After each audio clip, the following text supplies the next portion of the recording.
Hi, I'm Dr. Randy Bach. Today's August 18, 2023, and I'm honored to have with me the ever erudite and knowledgeable David Bell, Dr. David Bell. Tell us a little bit about your past, your history, and what you've been writing lately. Okay, yeah, thanks for having me back, Randall. So I'm a public health physician, previously worked at the World Health Organization and for a number of other international organizations in sort of global health, international public health. I now based in the US, working in biotech and global health. So I mean, yeah, as you know, I've been on here before. I've been writing about initially what was going on with COVID, but now where that is leading with the pandemic preparedness, etc. And now we have disease X to be scared of, and all that sort of what I see really as an agenda pushed not by public health, but public health is being used as a tool. It's being pushed by very wealthy, powerful people who essentially want to subvert democracy, subvert society as we know it, in order to enrich themselves and gain more power, which is the normal human way of things. Unfortunately, the normal human way of things seems to be that public health is in the vanguard of that as well. And we've seen that in the colonial era, we've seen it in the 1920s and 30s with the technocracy movement in North America and European fascism. And it appears to be the case now. So, as a public health physician, it's obviously concerning when you see your own industry going in that direction. I was at the American Public Health Society, what do they call themselves, in January meeting, the national meeting. One of my luminary professors, a great friend of mine, man of the left, Theodore Brown, was lecturing in part there, and he's a PhD historian of science and medicine, and I learned a lot from him in medical school, and we see eye to eye in a fair number of things, even though we had come from things from the opposite side of the political spectrum. But I have to say, it made me look a little bit at what was going on in public health. So this is this is anecdotal. But I were at a major hotel in Boston, and it was January of this year, 2023, and everybody was masked. They're there for a convocation. They could have done it online if they were that scared of germs and so forth, but everybody there was masked. And this is indoors, outdoors, everywhere. And I found it rather stunning. Obviously not stunning to look at their faces, because maybe some of the people were stunning, but you'd never know. And thereupon, I looked at some of their journals, the magazine covers and articles and so forth. Do you get this? The American Journal of Public Health, I don't know what they call it, their journal, and have you looked at it lately? And how do you stay within the canon of public health, or do you? Yes, I haven't seen their journal recently, but I read journals of American Medical Association, a bunch of the usual others. And yeah, I mean, we have a Cochrane review, we have a CDC meta-analysis, we have the WHO itself previously, etc., all looking into the evidence on masking, community masking, and showing that it has no measurable effect on spread of an aerosolized virus. I mean, this is evidence-based medicine. There's an article, I think in JAMA, in the last week or so, pointing out, or it's Nature, pointing out that they surveyed about 40 public health physicians, like the ones at that conference, and they all said, oh, masks are great, so therefore masks are great. So we throw out all the evidence, we throw out the idea of randomized controlled trials and meta-analyses, and we just ask a few people, and we that's the truth now. And so, if you asked in the 1950s, a frontal lobotomy is a good idea, they would have said, absolutely, we should be doing more. Someone got a Nobel Prize for that. So, how do I cope with this? I try to be a normal orthodox public health physician that goes by one evidence-based medicine. So you look at the evidence and you use that to inform your opinions. And two, the basic post-World War II ethics around medicine, that you don't force a patient or force a population to do anything. You inform them, and they are sovereign, and they decide with your information and their context and all their other information what their response will be. And that's orthodox public health. That's the role of public health. That's the basis of post-World War II human rights. So I cope with it by being a proper public health physician, right, or at least a pre-2020 public health physician, which I think is the way we should be acting. Yeah, These other people have another idea. But so I apologize for throwing that curveball at you, but it just seemed to me that public health is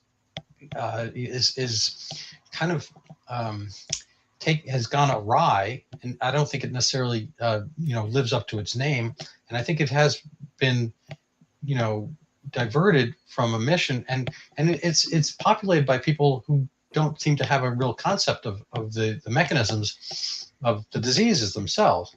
Anyway, but I kind of would like to kind of stick to your article, and I'm going to show it to people just briefly here so we can get a slight overview, and they can find it as well.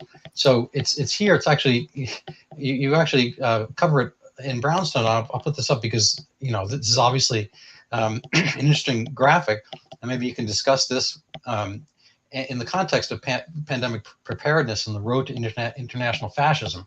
So that's an interesting way of framing it. Your article in the but I'm not sure which journal this is. American Journal of Economics and Sociology. Yeah. Well, thank goodness you got published there. Maybe we can just kind of go over the intro of it. If you want to speak, first of all, to the graphic, and how serious a threat is this to, when it's Godwin's law, whenever, an argument turns into calling the other person a Nazi, the argument has kind of gone off the rails. I don't think you are off the rails. Can you tell us the reality and validity of your comparisons? Yeah. So firstly, what are we dealing with now? We're dealing with a world pushed by public health. We can go back to what's behind this. Is this public health? Is this something else? But overtly pushed by public health, where we have increasing censorship, we have clear propaganda, and an admitted intent to instill fear in the population to manipulate what they do. We have rule by emergency decree increasingly.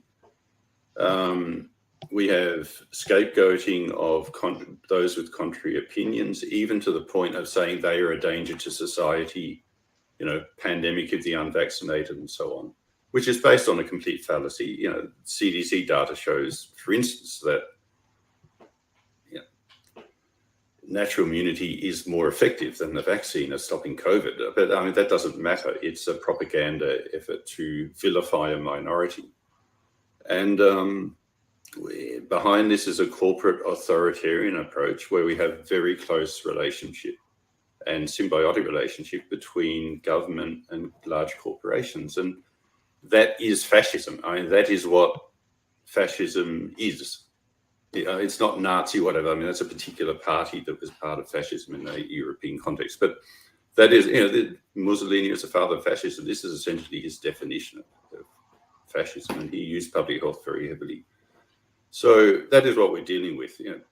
People think fascism is, black and white pictures of people in jackboots, but it wasn't. It was the progressive approach, supposedly, in inverted commas, to politics in the 1920s and 30s. It was very strong in North America with the technocracy movement, which held that we should essentially do away with, basic democracy, and we should have experts, self-appointed, deciding. And the medical profession was this is a big movement. It was 500,000 people in North America, very heavily represented in the medical professions. So, that is what we're dealing with. You can't get around that. That is what we've had for the last 3 years. This is what is the push with the whole health emergency pandemic preparedness agenda internationally. So, and we've seen public health morph from, this idea of giving advice to the public and guiding them to telling them what to do. An authoritarian approach. Fair enough. You mentioned earlier that public health essentially had been a matter of informing and letting sovereign groups decide how they want to proceed. It seems as if there's a push towards the disappearance of the sovereign nation state, and I like to give a little bit of context.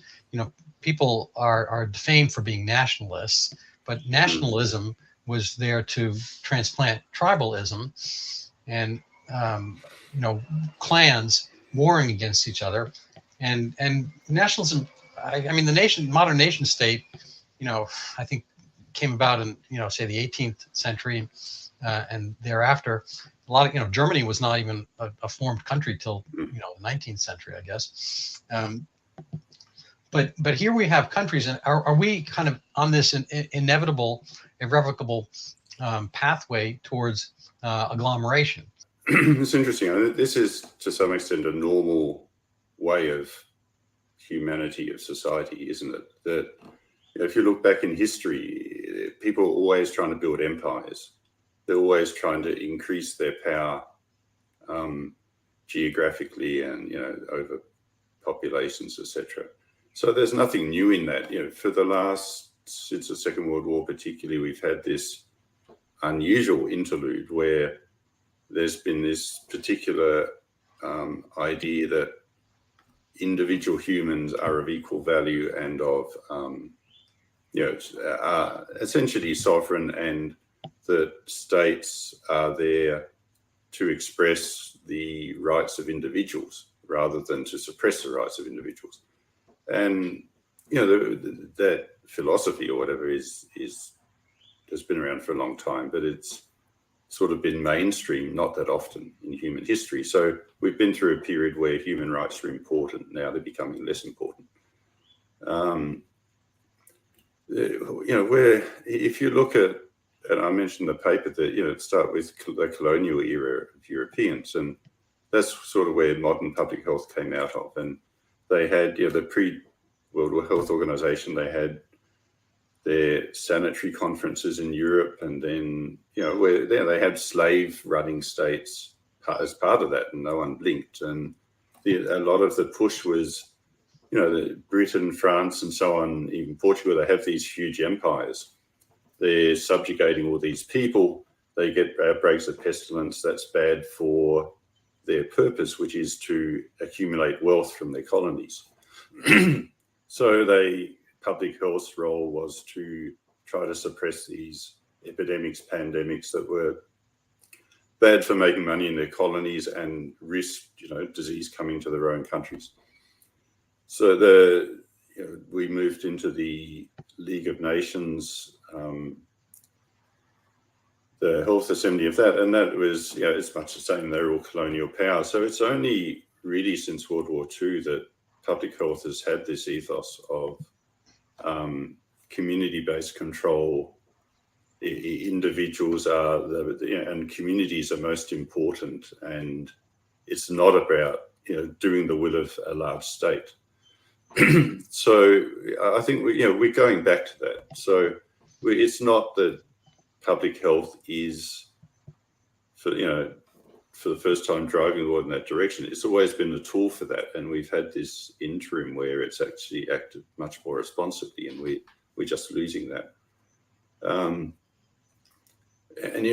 why is that? I think, and it's the same in the past. In the colonial era, it wasn't public health physicians or operatives or whatever or doctors who were going out and trying to take over the world. They were working for these large corporations and countries, the East India corporations, etc., of Britain and the Netherlands, that were very much in a way, like the sort of World Economic Forum and so on of today. They were very large, extremely rich corporate bodies that were very closely tied to government.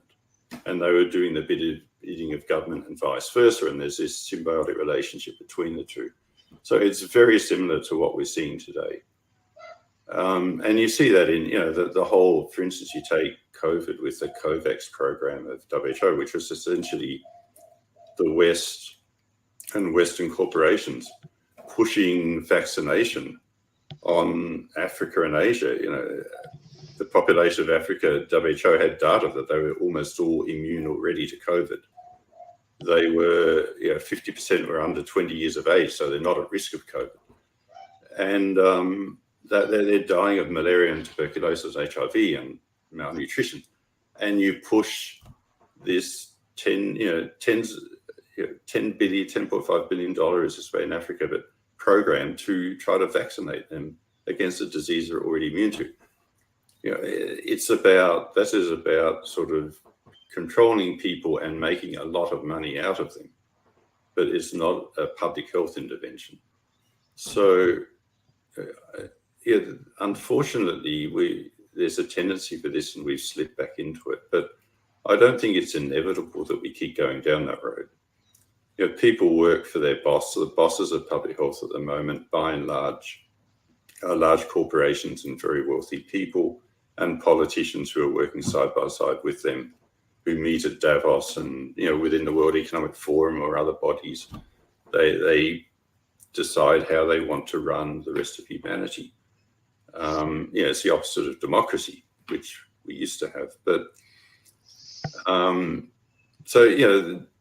we're on a road to international fascism, and it's being pushed by these corporate authoritarians who are very prominent in control of the media, control of large corporations, but it's not inevitable that we go there. So I'd like you to maybe talk about the different types of magnates that were involved. You hinted at this, from the colonial era, League of Nations, whatnot. The WHO was an offshoot of the United Nations, or is. Maybe it's bigger and more important than the United Nations at this point. My understanding is there was a kind of a Rockefeller Foundation idea. Did it do good? Did it do well? I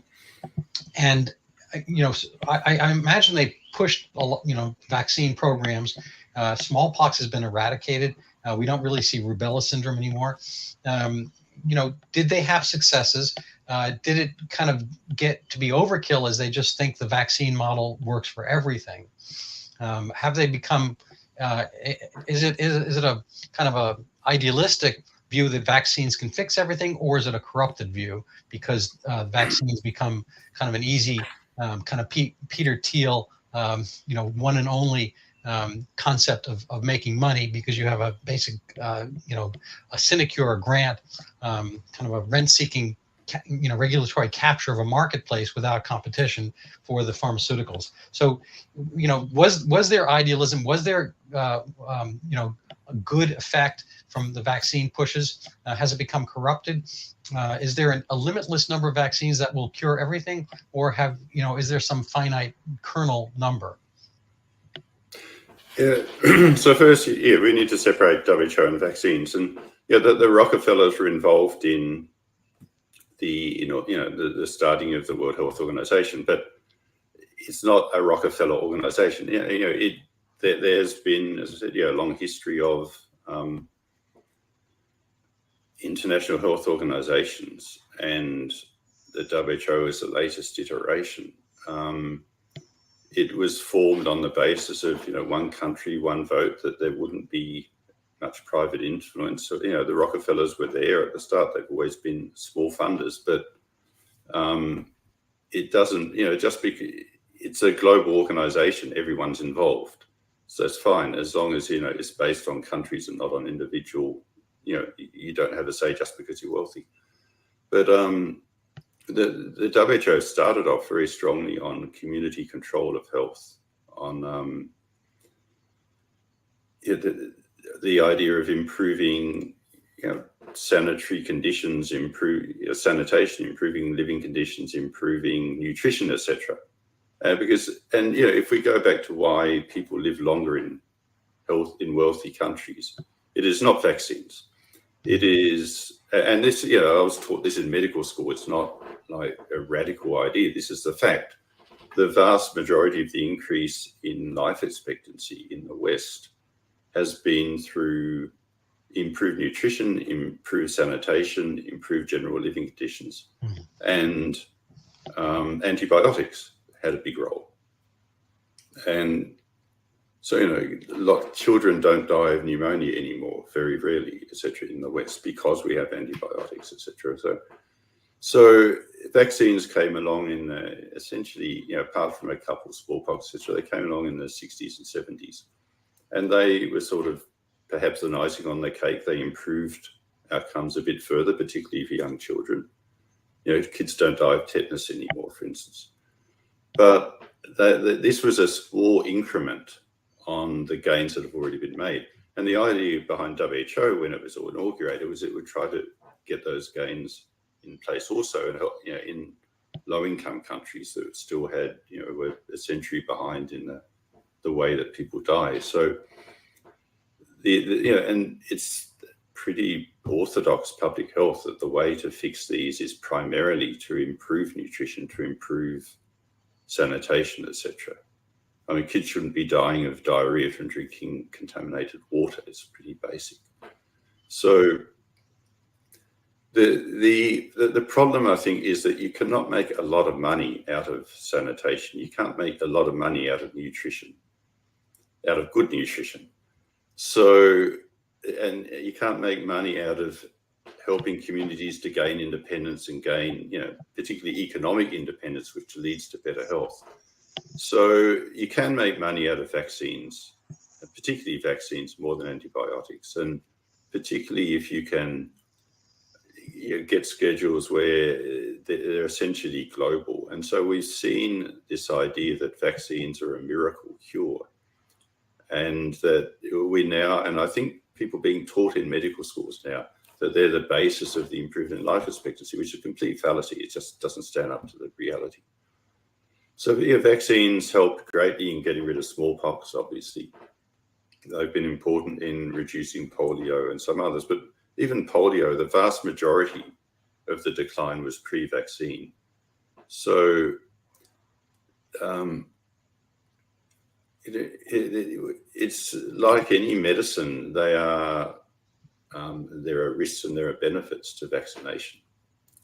And, the more that these diseases become rare, the less the benefit, the more the risk, relatively. So we now see in the US, there's, by the age of 10, you have about, I think it's 72 or 75 doses of vaccine if you follow the schedule. It's pretty amazing. And a lot of those are based on really thin evidence of efficacy, particularly in a healthy US child population. And there's no data on what if you give someone 75 doses of vaccine adjuvants compared to none. Mm-hmm. So, because the vaccine is not just the active ingredient, it's the aluminium salts or the other ingredients which stabilize it, etc., and preserve it.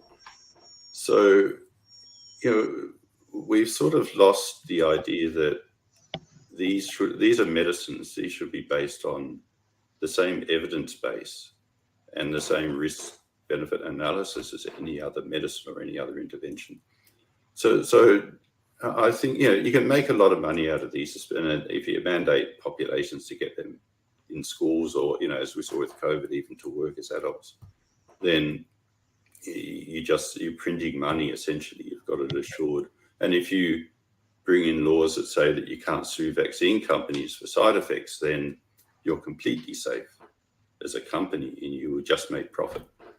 So we somehow got into this situation with vaccines, but it's not the WHO that pushed that. It is more within countries, particularly Western countries, and it's pushed by the large pharmaceutical manufacturers and by private individuals who invested in them. So we now have Gavi, which is the vaccine alliance, which is dedicated to encouraging, facilitating the access to vaccines throughout the world. We have CEPI, which is essentially just dedicated to rapid vaccines for pandemics, which, as we know, happen once a generation unless humans have a hand in it. So, and there are big investments in this, public and private. The companies and private individuals have a very strong role in these organizations. They expect to get some return out of them. So WHO has become one player in this, but WHO, as we've said before on this link, is also, its second largest funder is private. It's an entity that's very mixed up in vaccines, etc. So public health has been skewed by this increased influence of private and corporate people who want to make money out of vaccines, and it's driven public health away from its primary goal and its evidence base towards this very vaccine-centered, commodity-based approach. It doesn't mean vaccines are good or bad, but it is now completely out of proportion to the benefit that you receive from it. Right. I mean, clothing is a nice thing, but if you see somebody wearing, 13, sweaters on a summer day, that's probably a lunatic.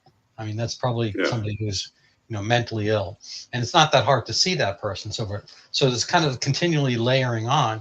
I mean, there's a, to quote Goldilocks, there is a just right amount.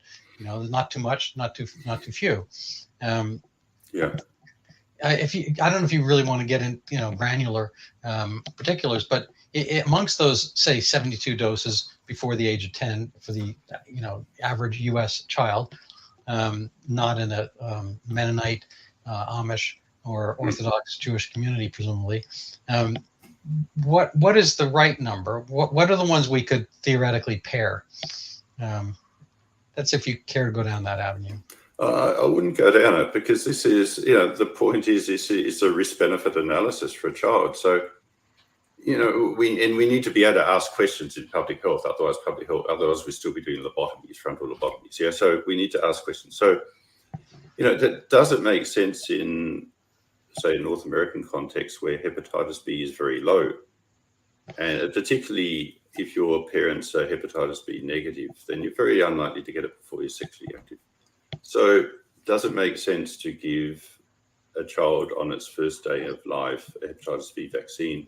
The original trials were only on a few hundred kids and only a very short follow-up. So I don't know.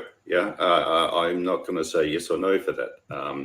The CDC recommends it. It would be nice, but there's not a clear evidence base. If you add another vaccine then there is no good data on what if you give a lot of these. So the point is not that this is a good idea or a bad idea. It is that it is extremely difficult to talk about it, and the evidence base is not as strong as it should be in either direction. And this extends globally, but kids die. Measles has been a devastating disease over a lot of the world in the past. And, a lot is said about the measles vaccine, and people claim they're at risk, but stopping a child from having measles also has a big impact on, it will almost always stop that child. Vaccinating a child against measles will almost always stop it from dying from measles. So in order to, it's a good way of stopping measles outbreaks, which can kill a lot of children in certain populations, particularly if they're vitamin A deficient, etc., so they have poor nutrition. So, you can look at an intervention and you can say this population will benefit a lot from that, another population may not. What we have in the background of this increase illness in children now in the US, and strange things like the CDC says, I think 1 in 38 US children now have autism. Now, we don't know what this could be due to environmental factors like plastics or something. Who knows? It could be due to insecticides or some other chemical in the environment. It could be some other influence that we don't understand. We don't know what it is, but we have this blithe, just vaccination is safe and effective. And it's like, you cannot question this. Rather than saying this is a medicine, penicillins are a fantastic medicine. They also kill some people. And so when you give penicillin as a doctor, you get the patient's past history, you look at the context, you look at the risk benefit, and you decide whether they'll have penicillin or not. We should be doing that, I think, for all medicines, rather than having, as we do in the US, health insurers giving bonuses if you get a certain level of a certain pharmaceutical into your patients. Yeah. Now that is when you say there's influence, how does that influence get expressed through public health, medical institutions? What is exactly is happening? We hear about regulatory capture. There was that amazing Project Veritas Pfizer video of Gordon Walker, who disavowed everything, and the video itself seems to have been ablated from the internet and from polite circles. One aspect of this is the coercion part and the misinformation and the censoring. How did we get here? What are the actual measures of influence? How do they get expressed? Do you have any concept? Yeah, so I mean, in the end, I think it's money. And, we start off with this idea of public-private partnerships. I mean, it does go back further. There's been this push for allopathic medicine and so on. And, I mean, antibiotics have been one of the big features of improving life expectancy. Vaccines have contributed a bit. So it's not that allopathic medicine is wrong, but it's one approach to medicine, to health. We've had since, for the last 20 years or so, this increasing idea of public-private partnerships, which initially seemed to just bring private money, lots of money, to public health. So that's all great. We can do more in public health if we have more money. But of course, it also brings the influence of private corporations, individuals who are there for a reason, may be good, it may be bad, but in the end, the outcome is skewed to what they want, not what is necessarily best for the greater population. So money and public-private partnerships have taken public health in this direction. This goes to, if you look in the global health, sort of international public health area, there's very high, to the tune of hundreds of millions of dollars sponsorship of global health schools and colleges. So the people being trained in these in Western countries, they know where the money's coming from for their scholarships or for funding their courses. Then the same entities, the same sources of funding are funding the organizations where they will work. So they're funding the foundations and the other NGOs and so on that these college graduates will work at. They're funding the modeling institutes that produce models that say, oh, this is a priority, we have to put more money there, this is a priority, we put money there. And they're funding groups like the WHO that very heavily, so the second largest funder of the WHO is private, that will set this, the official standards and so on for what is done. They're funding Gavi and CEPI, etc. They're also funding regulatory agencies through corporate fees, but also directly. So the regulatory agencies, the people working in the regulatory agencies, know that their salary is subsidized or comes from a particular private funder or from corporate money. That if all this money input disappears, then their salary is at risk and the salary of their team. And people in the WHO live this way as well.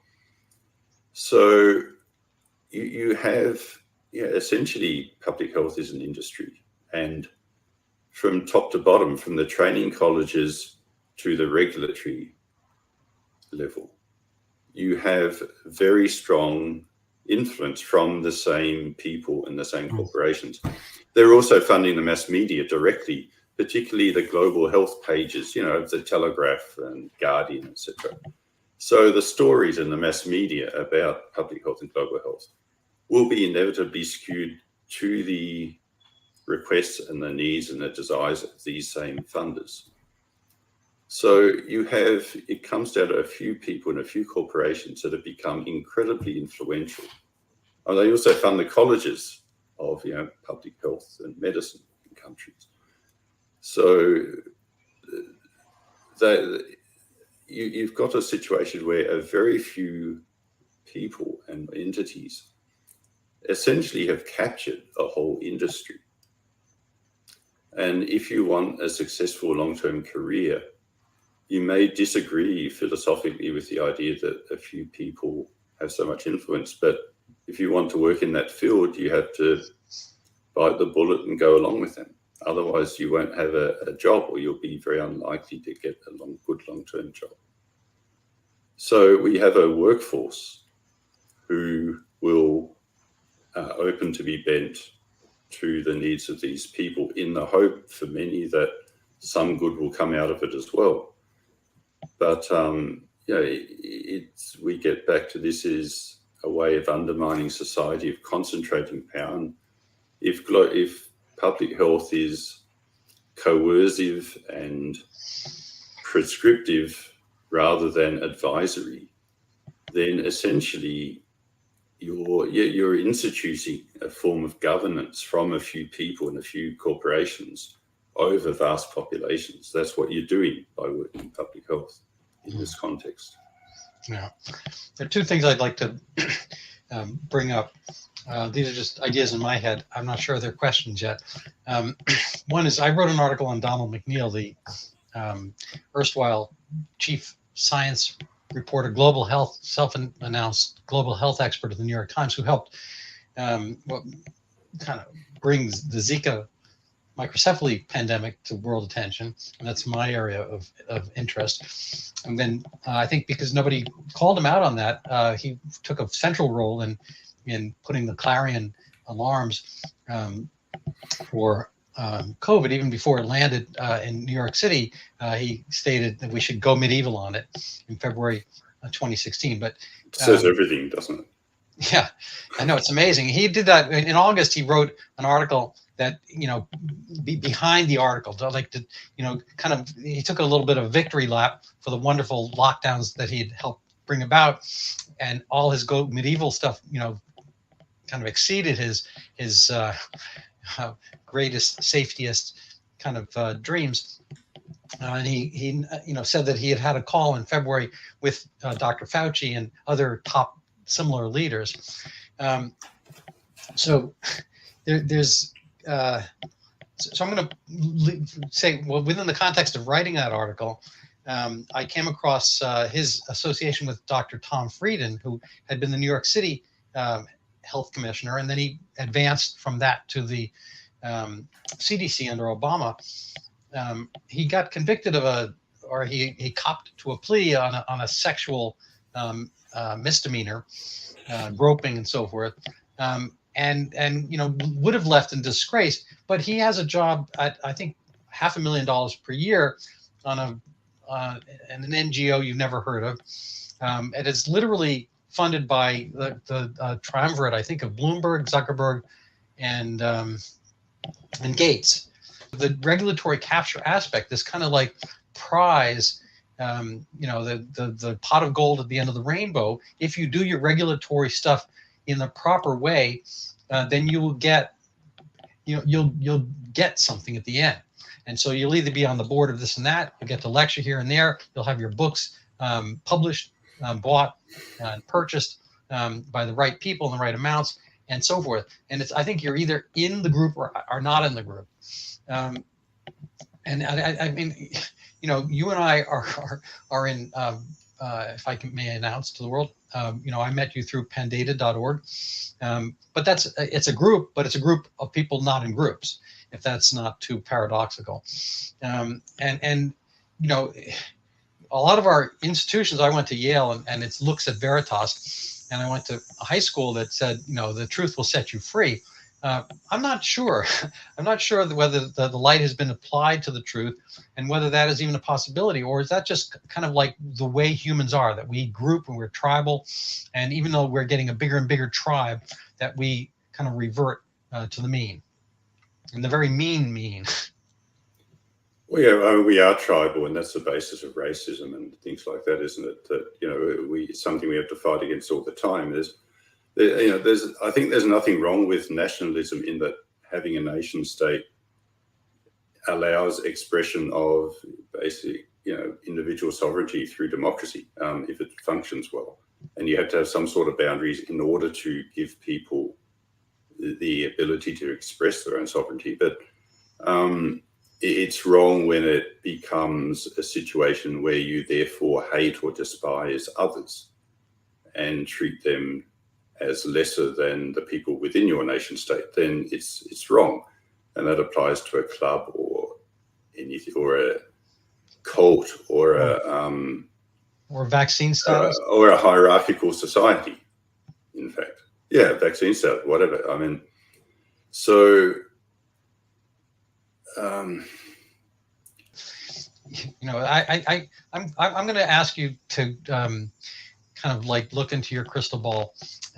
We see this, kind of, rock rolling down the hill towards the inevitable, passport situation, health passport, social credit standing, Chinese CCP kind of world order concept where we are regimented. We are just, the hairs on somebody else's head without, ability to, stand on our own.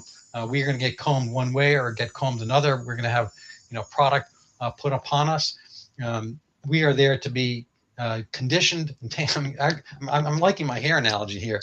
We're going to be, washed, rinsed, conditioned, cut as appropriate. And each hair we don't mourn over when they're cut and laid on the floor. It's all part of, giving a greater appearance to the whole. We're part of something else. We're part of a hairdo. I think that, you might bring up an interesting point with the sovereignty portion, which is matter of control, that we get to control, we get to say something about it. And, decentralization gives us the ability to control our own towns and so forth. I mean, the most vivid, interesting arguments are on a village basis, on a town basis, city hall and whatnot. People, whatever their political stripe, left and right, when they're going to, put the I don't know, methadone clinic next door to you, or tear down your neighbor's home, whatever. Those things are the real things that incite passion. And a lot of times, I mean, I think I forget, I think it was Goebbels or Stalin who said that one death is a tragedy, a million deaths are a statistic. And I think that in our kind of like left-right dysphoria we have now, we divide up everything. It's turning into this one big global thing where some slight majority want us all to march towards a very safe stamped on our forehead, multiply vaccinated, regimented.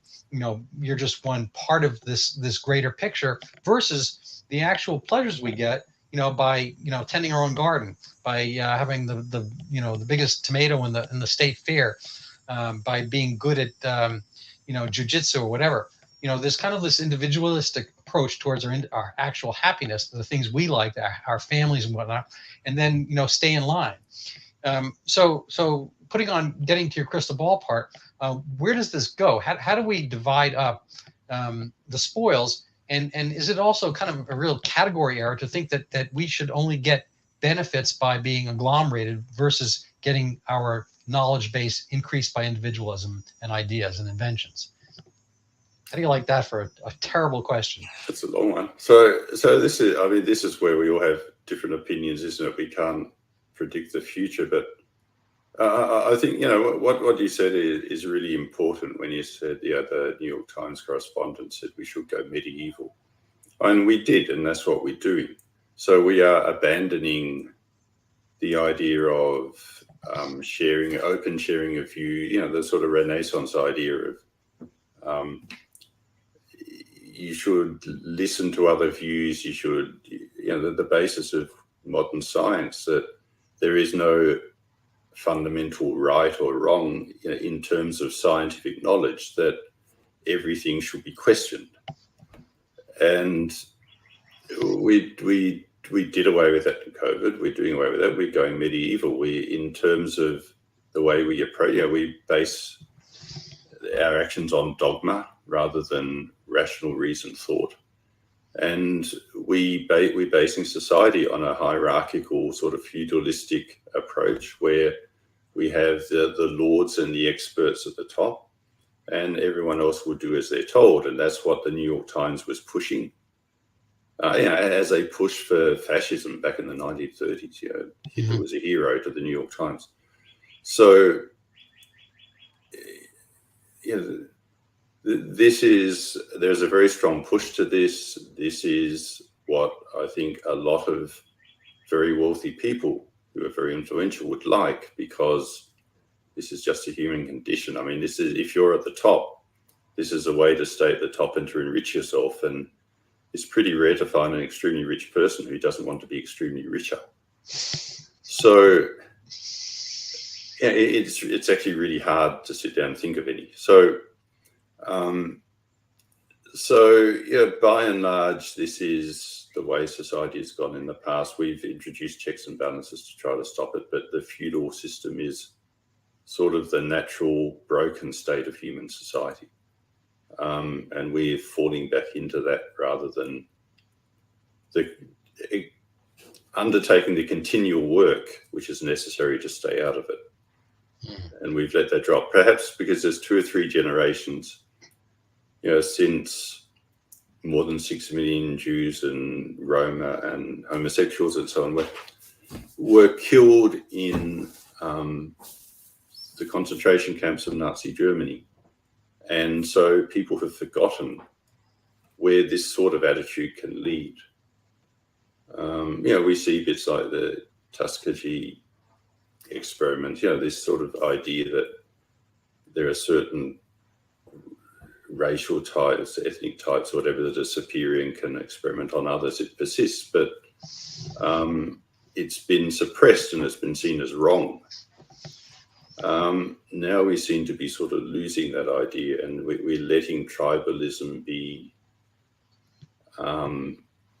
the accepted way of doing things. We saw I was watching actually yesterday a compilation of American stand-up comedians who essentially just producing propaganda for Pfizer, Moderna, but were vilifying people for crimes in their mind, like doing their own research or thinking for themselves, etc.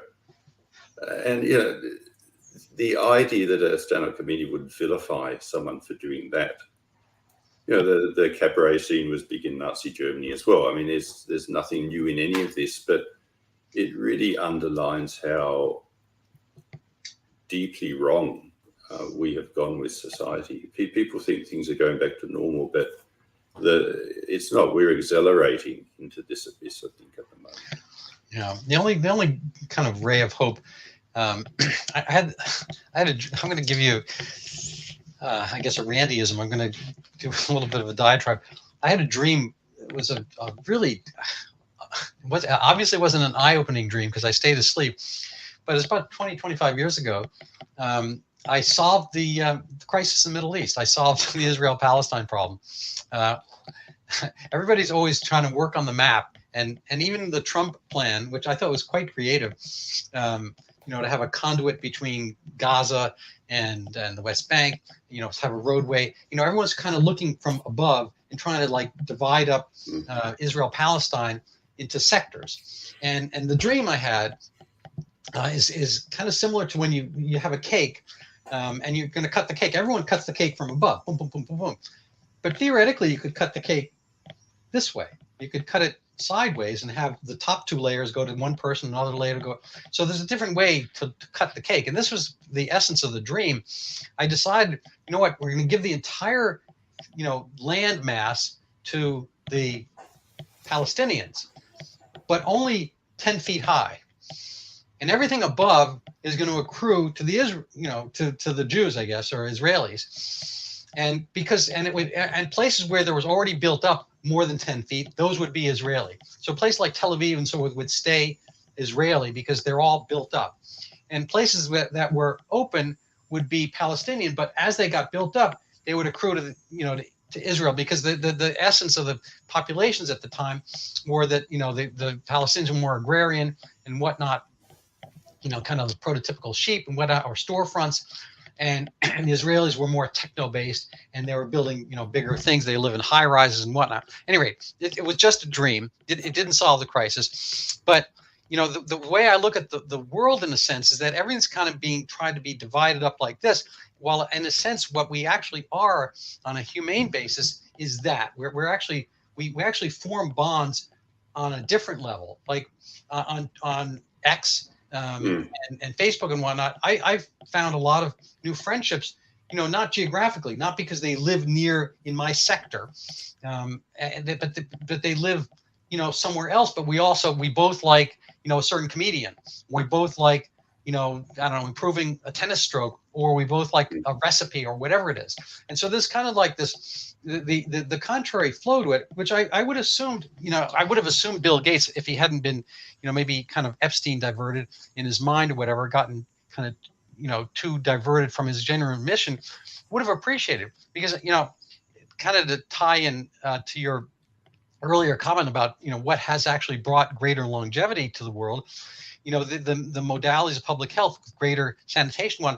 Bill Gates actually contributed to this by having a platform, Windows, that was accessible. And I think smartphones and cell phones in general and computer abilities have done far more to lift the world out of poverty than whatever the next generation of medicine has been, some blood pressure pill or whatever. And so you'd think he would have an affinity for this, and trying to get people better on a one by one basis, rather than trying to cut them up and divide them in this kind of like basically in the medieval sense. So so I haven't formed a question yet. I apologize, but I think one of the I try to remain optimistic. I think one of the optimistic aspects is that you and I could have met through Pandata. We're in different geographic places, but there are kind of silos of ideas that can fight against this. So the benefit, I think, of we've gotten, in a sense, fewer wars, fewer deaths from war in the last decades. Even despite the current ones going on, they tend to be kind of low burners and low flame burners, because we have figured out better and different ways to get around and get along with each other.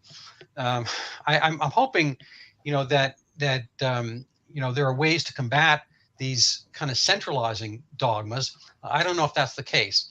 Anyway, so the question would be, what's the way out? Where do we go from here? How do we take back our own personal health and not succumb to somebody else's image of a public health that does not include us on a personal basis? Yeah, I think centralization is the biggest problem, isn't it? And this is going back to feudalism and so on, which is a very centralized way of running society. And if you look historically, I think that is where you get most of the wars and most of the harm, and also most of the poverty, mass poverty. So you tend, in open democracies, you tend to have less poverty, and therefore you will have much better health, because these basic indices of public health, nutrition, living conditions, sanitation, are all economically based, really. So I think, so we have to fight this centralization. It doesn't mean all centralization is wrong. You need some sort of government to keep your rivers clean, et cetera, et cetera. There are a lot of reasons for government. And you also need to control nefarious use of technology, for which you need governments, et cetera. So it needs to, the basis of Western democracy was supposed to be that the government is there at the will of the people, and will disappear if the people want it to disappear and be replaced. And there are flaws in that, but it is the only system, I think, where you can stop a few people take over. You end up with pretty much the same situation, which is this feudal system where you end up with far worse poverty, far worse health, and a small elite that do well out of it. So I think we need to oppose what is going on at the moment. To do that, I think we just need to keep telling the truth, because these fascist regimes, they rely on lies to survive, because most people won't accept what they're doing if they know the truth. So we need to keep telling the truth. It's difficult when the media are bought, like most of the media, but then we need to concentrate on media that are not bought. Need to tell the truth all the time, or the best that we can, and not be coward, not be afraid from the vilification that can come with that. And I think we need to stop complying with stupidity. So if the rule says put a mask on at the door of a restaurant, take it off at the table, you don't do that because it's plainly idiotic. And every time you comply with idiocy, you're encouraging it, and you're giving power to the people who impose idiocy on you, which can only end badly. So, and there is more to life than being terrified of the next virus, which is a rare event anyway. It's like spending your whole life being terrified that we're going to get another major meteorite like we did 65 million years ago when most of the dinosaurs were wiped out. So we're not, you can live your life being terrified of that, or you can get on with life and realistically knowing that, if you look at it rationally, that's one of the least of your worries, and just get on with enjoying life. So not become part of what they want, which is a compliant, frightened population that's desperately looking to be saved. Well said. I'm going to just kind of pop up my book, because I do, and I'd like people to take a look at how they can help support our podcast here. So I apologize for this promotional aspect. But if you enjoyed our podcast, perhaps consider buying my book. It's on Amazon, and perhaps even reading it. That would be awesome. David, you have been a wonderful guest. I learned so much from you every time. I apologize for talking too much, but you provoke some ideas, and you give a great historical foundation. How can people find you and follow you? So I'm not convinced your Middle East ideas go up, but so that they could follow. Most of what I write is on brownstone.org. I think brownsinstitute.org. If you look up Brownstone Institute anyway, you'll find it. There's some on pandata.org. I am on Twitter, but I'm not a great social media person. But I try to put what I think in the articles. Yeah, well, I admire you because you let your ideas play out, and you're a great writer, excellent historian, and you are a man of integrity. You put things together in a way that is very informative. I wish that and hope that people pick up your writing and adhere to it and learn from it, as I have. Thanks, Fred.